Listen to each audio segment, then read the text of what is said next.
So folks, let's take a look at our latest batch of custom cards. This time I tasked you to create hero cards based on the mercenary characters. Some speculation, we might see hero cards as the sort of final evolution of these characters in the third expansion of the year, and I wanted to explore what that looked like. This video is sponsored by Keeps, which we'll talk about a little more later, but for now, let's jump into this first card, the Sisters Roam. And this one's really cool because they took a different direction. As you'll see throughout this video, most of these are just a singular character for each hero card. This one is a team up, as I'm calling it, which kind of makes sense. We've got these two different groups, the Alliance and the Horde, and I love the idea of them teaming up to fight a greater evil, perhaps Kazakis and Onyxia, so on and so forth. And in particular, if the sisters here, the Rome sisters, can reunite and make amends, that would be awesome. And we've got a dual class card representing that could be played by either Warlock or Paladin. And you could see this across other versions too, like, maybe Brucon and Tavish team up as this sort of grumpier old men sort of team, or whatever pairs you want. You could imagine a lot here. This card from KBS 1224 is a 7-mana hero card, dual class, battle cry, summon a 4/4 demon with lifesteal, and a 4/4 paladin with divine shield. And then you'd have those two hero powers, and they would swap each turn. I think that word was left off the dark version here, but I think that's the intent at least. And basically, you've got a hero power that summons you a really nice minion with some kind of upside stickiness from divine shield or lifesteal, if you want. So this is, I'd say comparable to the Jiraxis hero power, but the big difference here is you get two of them immediately, so it's a little bit higher tempo. And, I think the upsides on these are probably better than these 6/6s altogether. You don't get a weapon, but I think the two minions on board would be pretty nice and sticky anyway. So is this card going to be good in like the current version of Hearthstone? It's probably too slow, honestly. It's just not going to do enough. But we don't even get to turn 7 half the time. So keep that in mind throughout the course of this video. It's hard to balance and design cards right now that are like big and impactful when everything is just so decisive and game winning all the time. So some of these might look or feel a little bit slow. So be it. I still think this is a really cool idea. This is the kind of card I'd love to see in Hearthstone, both from a flavor standpoint, and I wish effects like this were quick enough, and these sort of long-term grindy kinds of hero powers, encouraged often with hero cards, would be competitive indeed. So next up here, we have Treasure Hunter Tavish from Kogeti. It's a 6-mana hero card for Hunter, and the battle cry reads, discover cards until you are offered a legendary card. So basically you'd get a normal discover prompt, and you would just keep picking until eventually a legendary showed up. So you're hunting for a treasure here essentially. And then the hero power would be, wow, legendary, which would just straight up allow you to discover a legendary card. Now, keep in mind, these aren't random legendary cards. So the discover pool would be neutral legendaries and hunter legendaries specifically. So you have a pretty narrow pool here, which means you might be able to reliably get some cool stuff. Right now you think about like getting a prime minion, for instance, getting a Rinling's rifle would be pretty common. Some great neutral legendary options out there as well. Now this does in some ways go against like Hunter's card draw. They've lacked card draw historically. This would be a way to potentially stuff your hand full of cards if you didn't ever discover a legendary, but one will pop up eventually. I would expect, just if I had to totally guess, you'd get like 3, 4, 5 cards on average out of this. But remember, this is a super low tempo kind of card. You're not actually playing anything. You're spending 6 mana just to discover, but still pretty fun idea hunting for this legendary. It certainly fits some of the artwork we've seen teased for Tavish here. And I don't think this would be good. Way too slow, but I would love to see something like this work, and I think it'd be a fun thematic direction for Hunter for sure. So moving on here to Warlord Rokara from Beastie Hedgehog. This is a 7-mana warrior hero card, of course. Battle cry, destroy a minion and gain armor equal to its health. I think that's a really cool effect here, a targeted removals option. So you spend 7 mana to remove something big. That seems, again, kind of slow. Take a drink every time I say slow in this video. But the armor gain here actually does help negate that a little. I think, it makes up for the fact that you're only removing a single minion, because you might be able to remove something huge and gain a ton of health along the way, and health can go pretty far. And then the Hero Power Horde Inspiration summons you a random rush minion that costs 1 or less, but then that upgrades. So if the game goes on long enough, you're going to be summoning gigantic rush minions by the end of the game for only 2 mana. And again, encouraging that long-term sort of game plan. May not work today, but I'd love for it to. And you can see how this is a hero power that really ramps up towards sort of a late game finish, which I love the design of this, right? Like, this kind of hero power gives you a decisive way to end games, because eventually you're going to be summoning 2 mana, 10 drops with rush, which actually in the current setup might be actually worse than 9 drops with rush. But regardless, you're going to be getting awesome minions throughout the course of the game. And by the time you hit that like 6, 7, 8 mana range, you're probably just going to overwhelm your opponent with stuff. But it still takes a while to get up to that point, to get up to steam.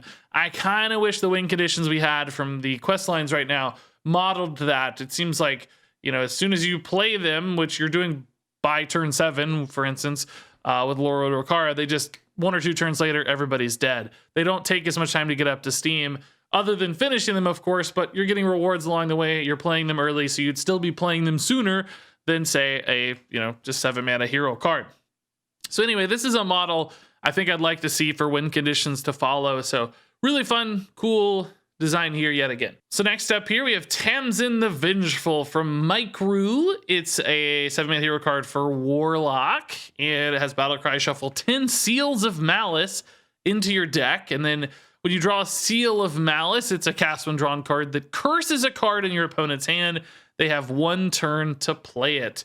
So that's really cool, because if you play this like on an empty deck, for instance, you could maybe curse your opponent's entire remaining resources, and then they would have to like play a bunch of stuff all at once. Or if it costs too much, of course, they may just not be able to, and they'd lose a lot of their cards in hand. So that's pretty nifty. Kind of a different spin on like a Ticketus sort of thing, even a different spin on a Fatigue sort of thing that we might see with Blightborn Tamsin. And I would argue, although still a pretty disruptive one, it seems a little bit healthier in a way to me. Yes, of course, cards in hand are valuable compared to, say, cards in deck, but it doesn't just totally, create a Fatigue win condition. Your opponent still can draw stuff off the top. They can still play stuff and choose which cards they want to keep from that first batch. Not all the curses necessarily have to hit at once if you're not in Fatigue when you play this. So there's basically a few checks, I feel like, on the balance of this one. Still thematically disruptive and annoying, as Warlock tends to be, but in a different direction. And then, of course, the hero power is Ill Wish. That just adds a random shadow spell to your hand. That's totally fine. Just a value generator long term, but nothing oppressive at all. It's really about the seals here with Tamsin the Vengeful, and that feels like a neat new take on a similar line for this class. Before we go on, let's talk about our sponsor for this video. It's Keeps. Yeah, if you didn't know, 2 out of 3 dudes will experience some form of male pattern baldness by the time they are 35. I am 34 and some change, so this is certainly weighing on my mind. And the good news is the best way to prevent hair loss is to do something while you still have hair left. So with Keeps, you don't need to go to the doctor to get a prescription. You can get it right from home, which makes it super safe and easy and convenient. So if you're noticing that you're losing your hair, it might be time to do something about it. For a limited time, you can go to keeps.com/Regis or click the link in the description down there below to receive 50% off your first order. All right, so next up here, let's take a look at Xyrella. 7 mana again for Priest, of course. Battlecry's Lifesteal, deal 10 damage, randomly split among all enemies. So this is basically a little bit of a board clear, kind of like the old Reno Highlander card for Mage that did 10 damage to the board, but this one has Lifesteal, so you'd gain some life back as well. It's a pretty nice swing on board. Now, note that this does not impart Lifesteal to the hero for the rest of the game. As I read it, this is just Lifesteal on the Battlecry itself. I don't think the hero is gaining Lifesteal, so be mindful there. At least that's my interpretation. And then the hero power here is Xyrella's Wrath reads, whenever you restore health this turn, deal that much damage to the enemy hero. So you'd hit the button, and then any healing you do, whether to minions or face or whatever you want, is all going to deal damage to the enemy heroes. So there are some crazy pop-off potentials here with Zyrella's Wrath. And for me, this is not something I'd love because it feels like the burst damage potential is just too high with all the different cheap healing cards that exist. Particularly if you mix minion healing in there, things might even get crazier depending on what's in any given card pool. So this feels a little bit too OTK and burst damage centric. That said, that's what's working in Hearthstone right now. So this might be one of the most viable cards we've seen in this video so far. Not one I would love, but I still recognize this is kind of going toe to toe with what exists in Hearthstone these days. So this might need to be the sort of power level and finishing potential that the hero cards, if they exist, would indeed demand to see any sort of play. So moving on here to Archmage Varden from Dat Mage Do, an 8-mana hero card. With Battlecry, cast a Fire, Frost, and Arcane spell from your deck, targeting enemies if possible. So just a big hit of stuff on board that you might be able to cheese if you just run like one really big, awesome Arcane spell or Fire spell or whatever. You might be able to get some really big mana expenditures out of this hero card essentially by manipulating your deck in specific ways. Or maybe you just toss this into a deck that's running like Questline and has all those things anyway. And you just want this set of hero powers, which cycle between 3 different hero powers. Master of Fire that just deals 3 damage. So nice damage output. Master of Frost summons a 2/2 elemental that freezes. So good minion summon. And Master of the Arcane discovers you an arcane spell. So some nice value generation. These certainly all feel very fitting for the different spell schools. I love the thematic connection here across all the spell schools for an Archmage who's likely, you know, learning and mastering all these sorts of things. So A+ from a design standpoint. This one might again be a little weak or unnecessary based on what we see from Questline Mage. They probably don't need this to end games, but that's okay. It's still a really cool design and takes things in a different direction. In a past era of Hearthstone, this would have been a really cool card, I think, to see, even if it wouldn't be particularly competitive as of right now. So next up here, this one's pretty funny because it's so simple, but there's something elegant in that simplicity. This one's from Minivat. It's Kurtress of Vengeance. And this would be a 7-mana hero card that, in this case, I think does just give your hero lifesteal. I don't know if this wording is enough. I think it might need to say for the rest of the game your hero has lifesteal, but I think that's at least the indication of the intent here for Kurtress. And then it also has a passive hero power where you just always have +3 attack, which is noteworthy for 2 reasons. Number one, that's just nice base damage you can pump out every turn, where it's also going to be healing you a little bit back. It's kind of reminiscent of like Death Knight Warlock's hero power, deal 3, heal 3. But of course, it can scale with weapons and stuff to give you additional lifesteal. But beyond that, since this is not a weapon and you just passively have 3 attack, that also means you will have 3 attack on defense. Which means if your opponent trades in a 3/3 minion, it would actually die when hitting your face. This is a very rarely seen interaction in Hearthstone because weapons, when equipped, are sheathed during your opponent's turn, and therefore minions do not take damage. But there are specific instances with things like misdirection, where if one of your own minions hits your face during your turn when your weapon is unsheathed, they can in fact die to that damage. And then since this is just a passive hero power that wouldn't be sheathed, it would be a very, very powerful defensive tool. And maybe frankly too good, because if your opponent only ran small minions, they would just be losing their board repeatedly over and over again. But intriguing nonetheless. And also, of course, as you were dealing that damage, you'd also be healing it up. So they hit you with a 3/3. You have lifesteal, so you'd heal for 3, you'd clear their 3/3. Is that too good? Probably, maybe, yeah, I think so, but it's still really cool and a neat idea. Maybe it should be like +2 attack or something smaller so that it threatens less minions. But then again, nobody uses minions anyway in Hearthstone today, so I guess this really wouldn't matter much at all. So next up here is Brucon, Master of Storms. By the way, this art is so sick. Brucon looks awesome. This is from like the Meet the Mercenaries blog post. We saw this art before. This is from Nutter666. 7-mana hero card. Battlecry, cast Lightning Storm. At the start of your next turn, cast it again.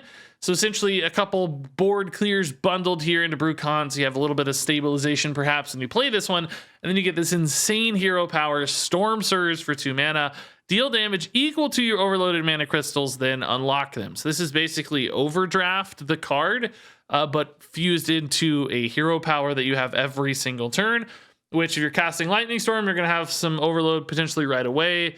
Of course, you've got other cards that can pump up your overload a lot as well to do a bunch of damage, and this becomes a really threatening way to utilize overload successfully. Is this more threatening than what Overload Shaman is doing today? Probably not. Again, it's a little slow. The keyword of this video, slow. But it might be, just because it could be a bunch of repetitive damage over the course of a game if you're building your deck specifically for that much overload. So I don't know, an intriguing way to utilize overload nonetheless, and of course a great fit here for this Brucon artwork that looks super epic. And then finally here we've got Demon Master Kurtrus. They forgot to put armor on this, I guess. I mean, we're gonna assume 5 armor, but an 8 mana card. Battle Cry, summon 3 demons from your deck.